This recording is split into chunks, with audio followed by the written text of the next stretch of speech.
السلام علیکم ورحمۃ اللہ تعالی وبرکاتہ۔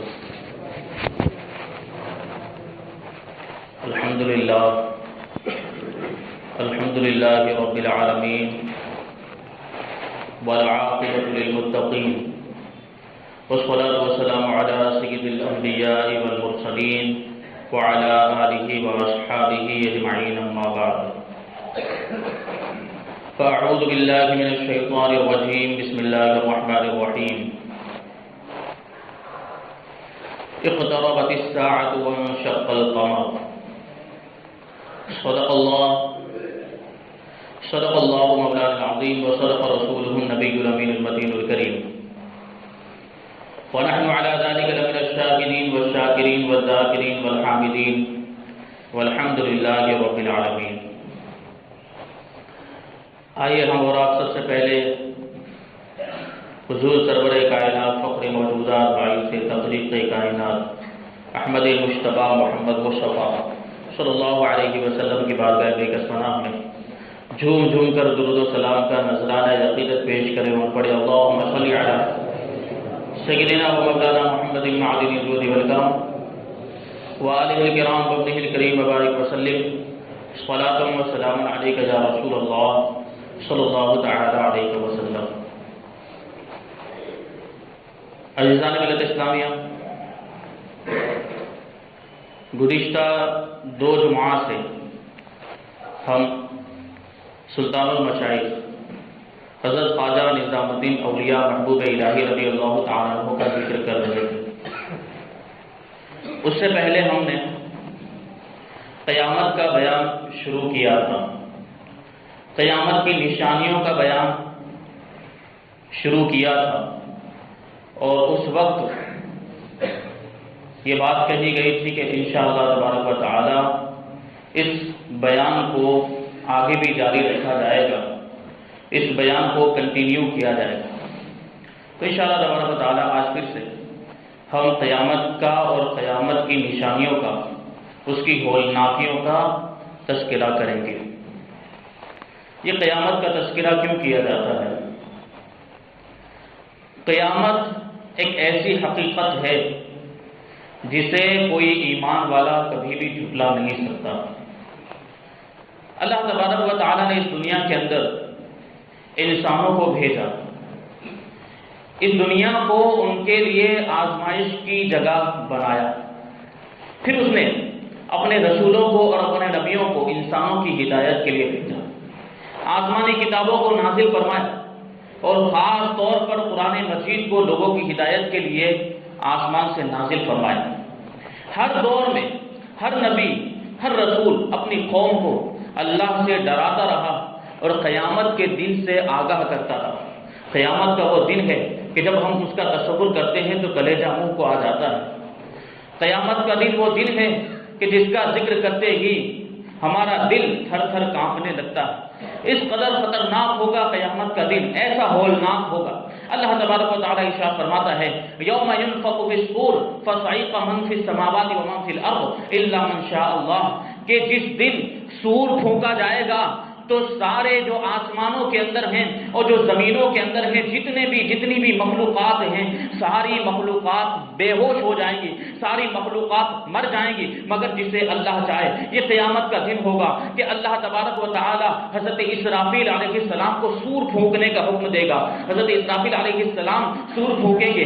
سور یہ ایک بگل کی طرح ہوتا ہے، جانور کے سینگ کی طرح ہوتا ہے۔ حضرت اسرافیل علیہ السلام کو اللہ تبارک و تعالی نے اسی کام کے لیے پیدا فرمایا اور سور کو بھی پیدا فرمایا۔ جب حضرت اسرافیل علیہ السلام سور پھونکیں گے تو پہلے اس کی جو آواز ہوگی وہ دھیمی آواز ہوگی، اس کی جو آواز ہوگی ہلکی آواز ہوگی۔ پہلے تو لوگ اس سے خوش ہوں گے، پہلے تو لوگ اس سے مسرور ہوں گے، اس سے لطف حاصل کریں گے اس آواز کو سن کر، لیکن دھیرے دھیرے وہ آواز تیز ہوتی جائے گی، دھیرے دھیرے وہ آواز بھیانک ہوتی جائے گی، ایسی بھیانک وہ آواز، ایسا بھیانک روپ اختیار کر لے گی کہ سارے لوگ اس کی آواز کو سن کر بے ہوش ہو جائیں گے، پھر ان کی جانیں نکل جائیں گی اور ان سب کا انتقال ہو جائے گا، یہاں تک کہ حضرت اسرافیل علیہ السلام کا بھی انتقال ہو جائے گا اور وہ سور بھی ختم ہو جائے گا، ساری دنیا ختم ہو جائے گی، یہ زمین ختم ہو یہ زمین ختم ہو جائے گی، یہ آسمان ختم ہو جائے گا، یہ پہاڑ ختم ہو جائیں گے، یہ دریا ختم ہو جائیں گے، یہ سمندر ختم ہو جائیں گے، یہ درخت ختم ہو جائیں گے، سارے انسان، ساری مخلوقات، سب کچھ مٹا دیا جائے گا۔ پھر اللہ تبارک و تعالیٰ دوبارہ حضرت اسرافیل علیہ السلام کو پیدا فرمائے گا، دوبارہ سور کو پیدا فرمائے گا، پھر حضرت اسرافیل علیہ السلام کو حکم دے گا کہ دوبارہ سور پھونکو۔ حضرت اسرافیل علیہ السلام دوبارہ سور پھونکیں گے، پھر جو مر گئے تھے وہ سارے لوگ دوبارہ زندہ ہو جائیں گے اور پھر قیامت قائم ہوگی۔ پھر ایک ایک ذرے کا حساب و کتاب ہوگا، ایک ایک عمل کا حساب و کتاب ہوگا۔ جو کچھ بھی ہم نے نیکیاں اور برائیاں کی ہیں، چھوٹی سی چھوٹی نیکی اور چھوٹی سی چھوٹی برائی اور بڑی سی بڑی برائی، بڑی سی بڑی نیکی، ہر کام کا، ہر عمل کا ہمیں جو ہے کہ وہاں پر حساب دینا ہوگا۔ تو عزیزان ملت اسلامیہ، اللہ تبارک و تعالیٰ نے یہ قیامت کا دن اسی لیے رکھا ہے کہ جب قیامت کا ذکر کیا جائے، جب قیامت کا تذکرہ کیا جائے تو ہمارا دل کانپ جائے، اس کا خوف ہمارے دل میں پیدا ہو جائے اور پھر ہم اس کی تیاری کرنے کی کوشش کریں کہ وہاں ہمیں قیامت کے دن ہمیں ایک ایک عمل کا حساب دینا ہے، برائیوں کا اور نیکیوں کا حساب دینا ہے، تو ہمیں اس کے مطابق اپنے عمل کو کرنا چاہیے، اس کے مطابق ہمیں نیکیاں کرنی چاہیے، اس کے مطابق ہمیں اللہ تبارک و تعالیٰ کی فرما برداری کرنی چاہیے، اس کی نافرمانیوں سے بچنا چاہیے۔ قیامت کا بنیادی مقصد یہی ہے کہ انسان دنیا میں رہ کر اللہ تبارک و تعالیٰ کو یاد کرے، اللہ تبارک و تعالیٰ کا خوف اپنے دل میں پیدا کرے اور قیامت کی تیاری کرنے کی کوشش کرے۔ عزیزان ملت اسلامیہ، ہم مومن ہیں، اللہ تبارک و تعالیٰ کا بے بنا شکر و احسان ہے کہ اس نے ہمیں ایمان والا بنایا۔ ایمان والا جو ہوتا ہے وہ قیامت کے دن پر یقین رکھتا ہے، وہ قیامت کو مانتا ہے کہ قیامت حق ہے، قیامت آنے والی ہے۔ مومن کبھی بھی قیامت کا انکار نہیں کر سکتا، اور جو قیامت کا انکار کر دے پھر وہ مومن نہیں رہتا۔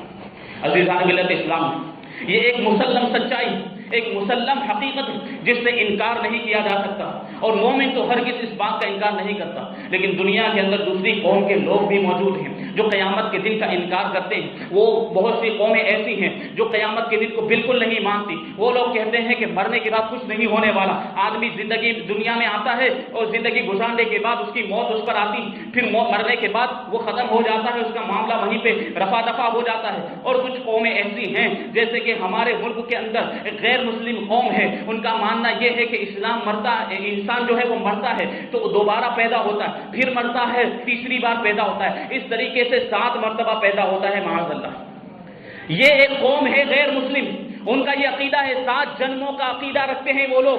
یہ عقیدہ جو ہے یہ اسلام کے سراسر خلاف ہے، اسلامی عقیدے کے خلاف ہے، قرآنی آیات اور احادیث طیبہ کے خلاف ہے۔ کہ قرآن کے اندر جگہ جگہ ارشاد فرمایا گیا کہ ایک دن ایسا آنے والا ہے کہ پوری کائنات تباہ و برباد ہو جائے گی، اور انسانوں کو موت طاری ہونے کے بعد پھر انہیں قیامت میں اٹھایا جائے گا، انہیں آخرت میں اٹھایا جائے گا۔ اور یہ 7 جنموں کی جو بات ہے کہیں بھی قرآن کے اندر نہیں ملتی، بلکہ یہ 7 جنموں کی بات یہ اسلامی عقیدے کے خلاف ہے، قرآن کی آیتوں اور حدیثوں کے خلاف ہے۔ تو عزیزان ملت اسلامیہ، ہم اس ملک کے اندر رہتے ہیں، ہندوستان کے اندر رہتے ہیں، ہمارا جو ہے کہ غیر مسلموں کے ساتھ اٹھنا بیٹھنا بھی ہوتا، ان سے بات چیت بھی ہوتی ہے، اور بڑی جو ہے کہ بدنصیبی اور بدقسمتی کی بات ہے کہ ہمارے نوجوان خاص طور پر اس طرح کے گناہوں میں مبتلا ہیں۔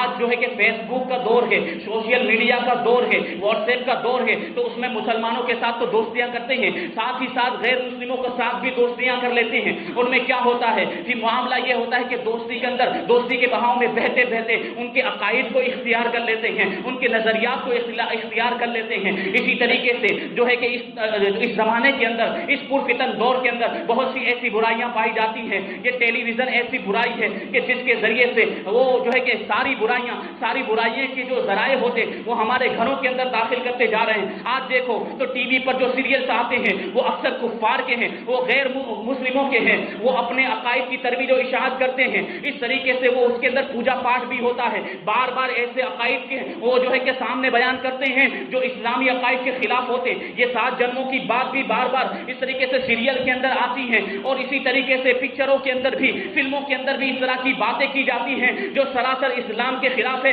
اور اس طریقے سے ہمارے نوجوان طبقے کو خراب کرنے کی کوشش کی جاتی ہے، ہمارے عقائد کو خراب کرنے کی کوشش کی جاتی ہے۔ اور ہمارا معاملہ یہ ہے کہ ہم دین سے اتنے دور ہو گئے کہ ہمیں پتہ ہی نہیں چلتا ہے کہ کیا صحیح ہے اور کیا غلط ہے، بس ہم اسے قبول کرتے چلے جاتے ہیں، ہم اسے باندھتے چلے جاتے ہیں اور اپنے ایمان کی بربادی کا سامان کرتے چلے جاتے ہیں۔ کتنے افسوس کا مقام ہے آج اس دور کے اندر ہم جو ہے کہ دین سے کتنے دور ہوتے چلے جا رہے ہیں۔ ابھی میں آگے بیان کروں گا، قیامت کی نشانیوں کے اندر ایک نشانی یہ بھی ہے کہ علم دنیا سے اٹھ جائے گا تو جہالت پھیل جائے گی، اور وہ دور اب زیادہ دور نہیں ہے، علم اٹھتا جا رہا ہے، جہالت پھیلتی جا رہی ہے، مسلمان دین سے دور ہوتے جا رہے ہیں۔ مسلمانوں کا حال یہ ہے کہ دین کی بنیادی معلومات بھی ان کے پاس نہیں ہے۔ اگر کسی بھی عام انسان کو، عام مسلمان کو اٹھا کر پوچھ لیا جائے کہ اسلام کے بارے میں تم کیا جانتے ہو تو وہ نہیں بتا پائے گا۔ آج کسی بھی مسلمان کو، عام مسلمان کو آپ پوچھ لیں کہ وضو کے اندر کتنے فرائض ہیں تو وہ نہیں بتا پائے گا، غسل کے اندر کتنے فرائض ہیں تو وہ نہیں بتا پائے گا، نماز کا صحیح طریقہ کیا ہے وہ نہیں بتا پائے گا۔ یہ آج ہمارے مسلمانوں کے حالات کتنے افسوس کا مقام ہے۔ اگر اللہ کے بارے میں پوچھ لیا جائے کہ اللہ کے بارے میں تمہارا کیا عقیدہ ہے تو ہم نہیں بتا سکتے۔ نبیوں کے بارے میں پوچھ لیا جائے کہ نبیوں کے تعلق سے تمہارا کیا عقیدہ ہے، تمہاری کیا معلومات ہے، کوئی نہیں بتا سکتا۔ کتنے افسوس کا مقام ہے، کتنا بڑا المیہ ہے ہمارے لیے کہ ہمارے مسلمان بھائی جن کا دین اسلام ہے، اور وہ اسلام کوئی معمولی دین نہیں، کوئی معمولی مذہب نہیں، بلکہ سب سے بہترین مذہب ہے اور اللہ کا پسندیدہ مذہب ہے۔ ایسے مذہب کے ماننے والے ہو کر بھی ہم ایسے پیارے مذہب سے دور ہوتے جا رہے ہیں۔ ہم اتنے پیارے مذہب سے، ہمارے پیارے اسلام سے ہم دور ہوتے جا رہے ہیں۔ یہ افسوس کی بات نہیں تو اور کیا ہے۔ عزیزان ملت اسلامیہ، آج بھی وقت ہے، آج بھی موقع ہے، آپ اسلام کی طرف پھر سے واپس دوڑ کے آئیں، واپس لوٹ کے آئیں، اسلامی معلومات حاصل کرنے کی کوشش کریں، اسلام کے احکام پر عمل کرنے کی کوشش کریں، شریعت پر عمل کرنے کی کوشش کریں۔ تو جو ہمارا وقار کھو چکا ہے، جو ہماری عزت کھو چکی ہے، جو ہمیں ذلت کا سامنا کرنا پڑا ہے، جو آج پوری دنیا کے لوگ ہمیں دبانے کی کوشش کر رہے ہیں، اگر ہم دوبارہ اسلام کی طرف آ جائیں تو وہ پرانی طاقت و قوت بھی ہمیں لوٹ کر مل جائے گی۔ کتنے افسوس کا مقام ہے۔ تو عرض یہ کر رہا تھا کہ حضور صلی اللہ علیہ وسلم نے قیامت کی نشانیوں کے تعلق سے اپنی احادیث کریمہ کے اندر جگہ جگہ ارشاد فرمایا کہ قیامت کی نشانی یہ ہے، قیامت کی نشانی یہ ہے، قیامت کی نشانی یہ ہے۔ حضور اکرم صلی اللہ علیہ وسلم کو اللہ تبارک و تعالیٰ نے 3 طرح کے علم عطا فرمائے۔ ایک علم محکم یعنی شریعت، طریقت اور معرفت کا علم، اللہ تبارک و تعالیٰ کے احکام کا علم۔ یہ علم جو تھا وہ حضور صلی اللہ علیہ وسلم نے لوگوں تک پہنچا دیا۔ اس علم میں سے حضور صلی اللہ علیہ وسلم نے کچھ بھی چھپا کر نہیں رکھا، جو کچھ بھی اللہ تبارک و تعالیٰ نے ان کو بتایا تھا وہ ساری چیزیں لوگوں تک پہنچا دی۔ حدیثوں میں آیا ہے کہ اللہ کے رسول صلی اللہ علیہ وسلم جب کچھ بھی بیان فرماتے تھے، جب کوئی حدیث ارشاد فرماتے تھے تو انتہائی صاف اور انتہائی آسان الفاظ میں ارشاد فرماتے تھے کہ سننے والا اس کو آسانی کے ساتھ سمجھ لے، اور دھیرے دھیرے ہر لفظ کو الگ الگ کر کے ارشاد فرماتے تاکہ سمجھنے میں کسی طرح کی کوئی تکلیف نہ ہو۔ اور حضور صلی اللہ علیہ وسلم کبھی کبھی ایک بات کو 3 مرتبہ بھی ارشاد فرماتے تھے تاکہ سننے والا کیسا بھی ہو، چاہے شہر کا رہنے والا ہو چاہے دیہات کا رہنے والا ہو، ہر کوئی حضور صلی اللہ علیہ وسلم کی بات کو سمجھ لیا کرتا تھا۔ تو یہ وہ علم تھا جو حضور صلی اللہ علیہ وسلم نے سارے لوگوں تک پہنچا دیا۔ دوسرا علم جو ہے وہ متشابہ کا علم ہے۔ جس طریقے سے قرآن مقدس کے اندر ہم پڑھتے ہیں، قرآن مقدس کی جب ہم تلاوت کرتے ہیں تو جگہ جگہ پر حروف مقطعات آتے ہیں، جیسے کہ الف لام میم، الف لام را، الف لام میم صاد، کاف ہا یا عین صا، یہ سارے جو ہیں یہ حروف مقطعات کہلاتے ہیں۔ اور ان کا جو علم ہے وہ علم متشابہ ہے کہ یہ اللہ تبارک و تعالی جانتا ہے اور اس کے بتانے سے اس کے حبیب جانتے ہیں، پھر اور کوئی نہیں جانتا۔ یہ علم متشابہ کہلاتا ہے۔ پھر ایک علم ہے، وہ علم ایسا ہے کہ اللہ تبارک و تعالیٰ نے اپنے حبیب کو تو بتا دیا لیکن حبیب صلی اللہ علیہ وسلم کو دوسروں کو بتانے کی اجازت نہیں دی۔ حضور صلی اللہ علیہ وسلم تیسرا علم ایسا ہے کہ اس علم کو حضور خود تو جانتے ہیں لیکن اللہ تبارک و تعالیٰ نے دوسروں کو بتانے کی اجازت نہیں دی۔ اور قیامت کا علم بھی ایسا ہی ہے کہ اللہ تبارک و تعالیٰ نے ہمارے آقا کو پرفیکٹ ایگزیکٹلی بتا دیا کہ قیامت کب آنے والی ہے، لیکن حضور کو اس بات کی اجازت نہیں دی اللہ تبارک و تعالیٰ نے کہ لوگوں کو بتائے۔ لیکن آقا علیہ الصلوۃ والسلام نے وہ قیامت کی نشانیاں بتائی۔ حضور صلی اللہ علیہ وسلم نے قیامت کس مہینے میں آئے گی وہ بھی بتا دیا کہ محرم کے مہینے میں آئے گی، محرم کی 10 تاریخ ہوگی، جمعہ کا دن ہوگا، یہ ساری چیزیں بتا دی۔ اور اس سے پتہ چلتا ہے کہ حضور صلی اللہ علیہ وسلم کو یقینی طور پر یہ بھی معلوم تھا کہ کون سی سن میں آئے گی، لیکن اللہ تبارک و تعالیٰ نے اس کو بتانے سے حضور صلی اللہ علیہ وسلم کو روک دیا کہ یہ حضور صلی اللہ علیہ وسلم کو اس کی اجازت نہیں تھی۔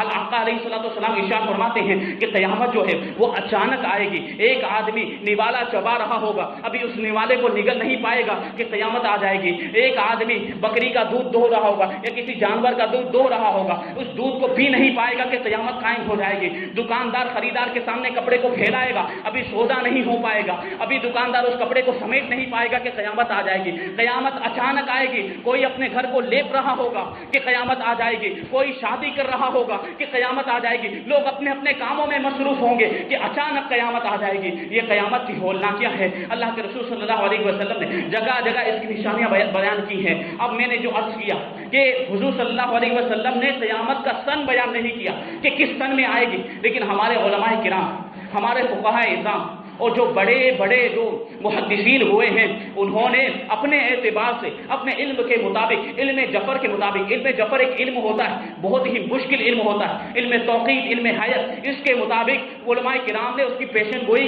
کرنے کی کوشش کی کہ قیامت کب تک آ سکتی ہے، تخمیناً، اندازاً انہوں نے بتانے کی کوشش کی۔ امام جلال الدین سیوطی رضی اللہ تعالیٰ عنہ بہت بڑے عالم دین، ان کا وصال ہجری 911 میں ہوا ہے، اور ان سے وہ اتنے بڑے عالم دین تھے، اتنی زیادہ کتابیں انہوں نے لکھی ہیں کہ ان کے بعد ان کے جیسا کوئی عالم نہیں ہو سکا۔ ایسے عالم، ایسے محدث امام جلال الدین سیوطی رضی اللہ تعالیٰ عنہ، ان سے پہلے علماء کرام یہ کہتے تھے، ان سے پہلے علماء کرام نے یہ لکھا تھا کہ یہ جو دنیا ہے یہ جو ہے کہ 1000 ہجری تک چلے گی، یہ دنیا 1000 ہجری تک چلے گی، پھر اس کے بعد یہ دنیا فنا ہو جائے گی، اس کے بعد قیامت آ جائے گی۔ لیکن امام جلال الدین سیوطی رضی اللہ تعالیٰ عنہ کا جب دور آیا، جب ان کا زمانہ آیا، تو انہوں نے اس بات کی تردید کی، اس کا انکار کیا کہ 1000 ہجری میں دنیا فنا نہیں ہوگی، بلکہ 1300 ہجری تک یہ دنیا چلے گی۔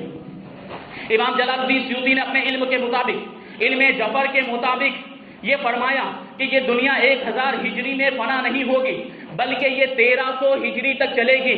پھر اس کے بعد ہمارے ہندوستان کے لیے جو فخر کا باعث ہے، جو اللہ تبارک و تعالیٰ نے ہندوستان کو جو نعمت عطا فرمائی، وہ امام اہل سنت، امام عشق و محبت، اعلیٰ حضرت امام احمد رضا خان فاضل بریلوی رضی اللہ تعالیٰ عنہ، آپ نے بھی قیامت کے تعلق سے پیشن گوئی کی اپنے علم کے مطابق، علم توقیت، علم جفر، اور اس پر تحقیق کر کے تخمیناً اندازاً امام محی الدین ابن عربی رضی اللہ تعالیٰ عنہ کے کلام سے، امام محی الدین ابن عربی کو امام الکاشفین کہا، امام المکاشفین کہا جاتا ہے، انہوں نے اپنی کتابوں کے اندر اس تعلق سے کچھ باتیں لکھی ہیں، اس کو پڑھ کر اعلیٰ حضرت رضی اللہ تعالیٰ عنہ نے یہ نتیجہ نکالا ہے کہ 18ویں صدی ہجری کے شروع میں ساری دنیا سے اسلامی حکومت ختم ہو جائے گی۔ 18ویں صدی ہجری، غور فرمائیں، 18ویں صدی ہجری کے شروع میں ساری دنیا سے اسلامی حکومت ختم ہو جائے گی، اور پھر جب 19ویں صدی شروع ہوگی تو قیامت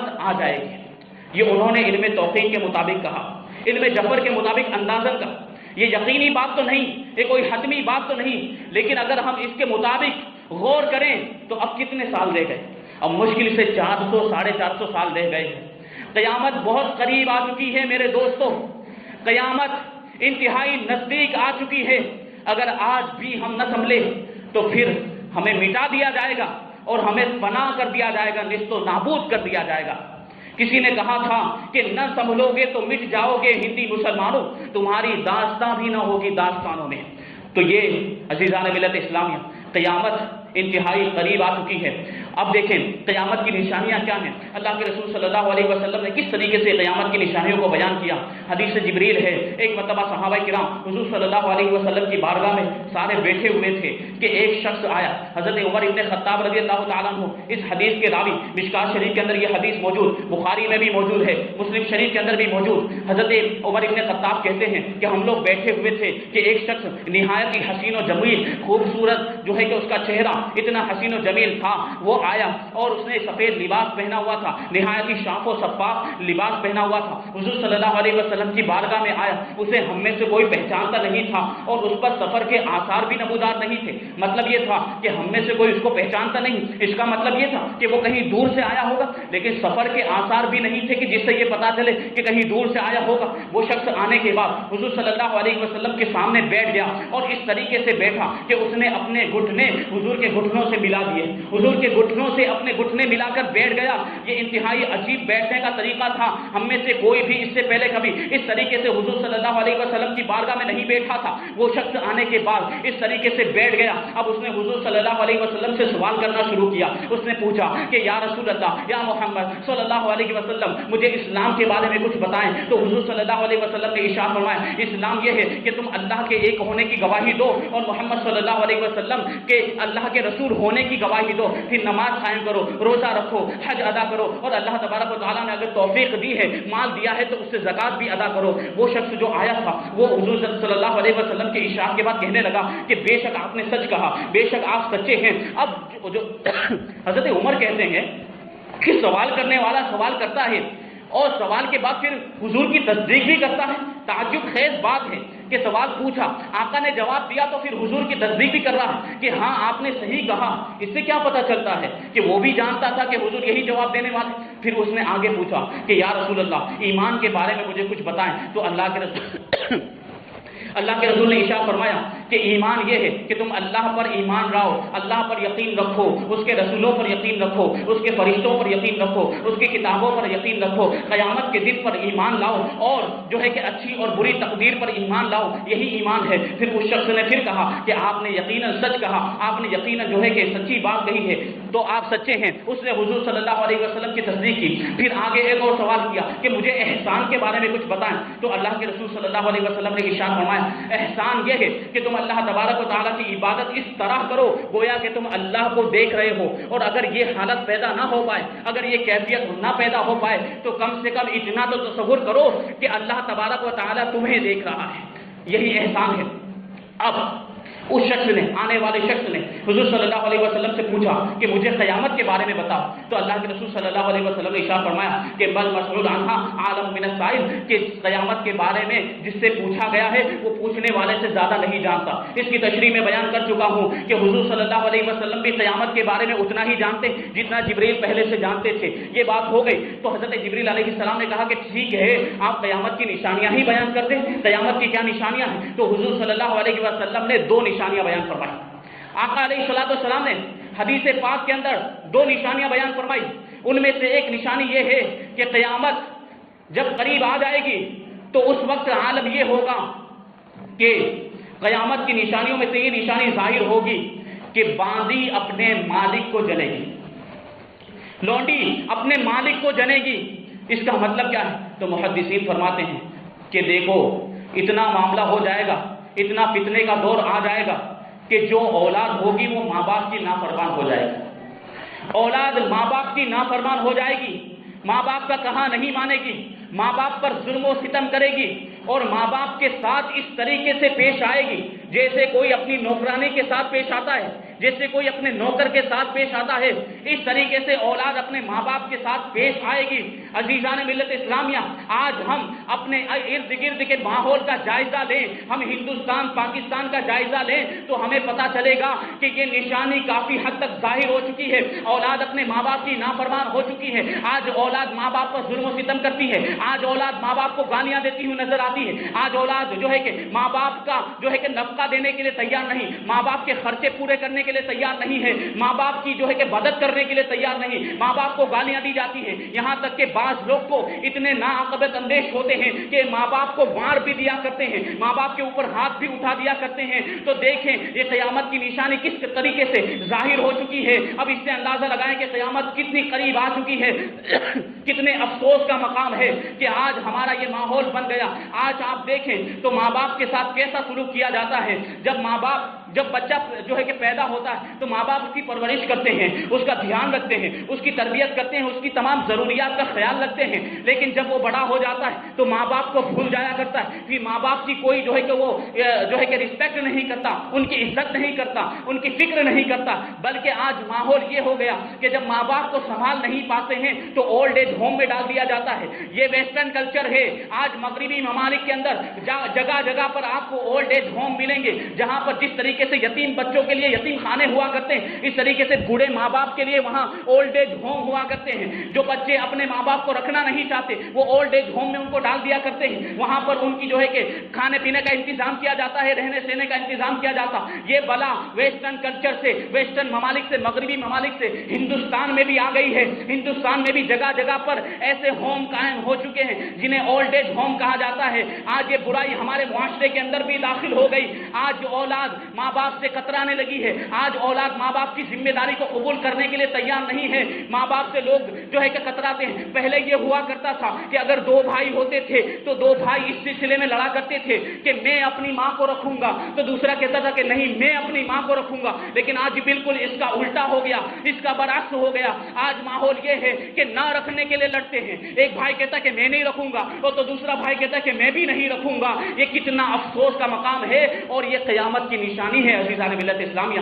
دوسری نشانی اللہ کے رسول صلی اللہ علیہ وسلم نے ارشاد فرمائی ہے، وہ دوسری نشانی یہ ہے کہ جو چرواہے ننگے بدن ننگے پاؤں انتہائی ذلیل قسم کے لوگ ہوں گے، وہ بڑی بڑی بلڈنگوں کے اندر، بڑے بڑے محلوں کے اندر اچرائیں گے۔ انشاءاللہ تبارک و تعالیٰ اس نشانے کے تعلق سے آئندہ ہفتے بیان کرنے کی کوشش کروں گا، اور کچھ نشانیاں انشاءاللہ تبارک و تعالیٰ آئندہ ہفتے بیان کی جائیں گی۔ اللہ تبارک و تعالیٰ ہم سب کو سمجھنے کی توفیق عطا فرمائے اور قیامت کے لیے تیاری کرنے کی توفیق